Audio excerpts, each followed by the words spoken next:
గ్రంథములు యెషయా 41వ అధ్యాయం 13వ వచనం. నీ దేవుడైన యెహోవాకు నేను భయపడకము, నేను నీకు సహాయం చేయదని చెబుచు నీ కుడి చేతిని పట్టుకొని ఉన్నాను.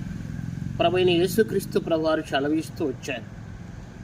యెషయా 41వ అధ్యాయం 13వ వచనంలో చూస్తే, నీ దేవుడైన యెహోవా నేను భయపడకము, నేను నీకు సహాయం చేయదని చెప్పుచు నీ కుడి చేతిని పట్టుకొని ఉన్నాను. ఎంత ఆదరణమైన మాట.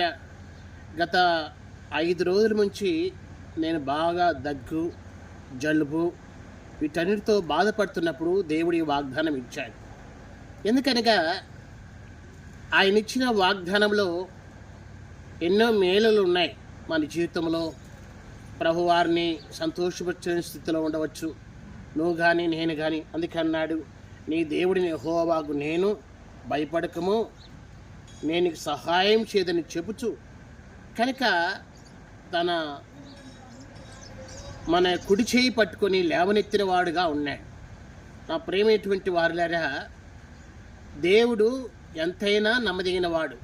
కొన్ని సమయాల్లో మనము చితికిపోయి ఆర్థిక ఇబ్బందులలో, సమస్యలలో, అనారోగ్య పరిస్థితులలో ఉన్నప్పుడు కూడా ప్రభువారు నీతో నాతో ఉంటూ, మనమును ప్రేమిస్తూ, మనతో ఉంటూ, మన ఎడల దేవుడు కృప చూపుతున్నాడు.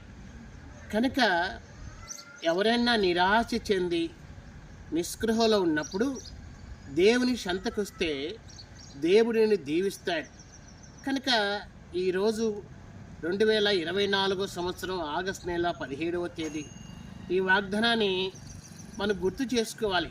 ఎందుకనగా దినదినము ప్రభుల వారు మనల్ని ప్రేమిస్తూ ఉన్నాడు, కాపాడుతున్నాడు కదా.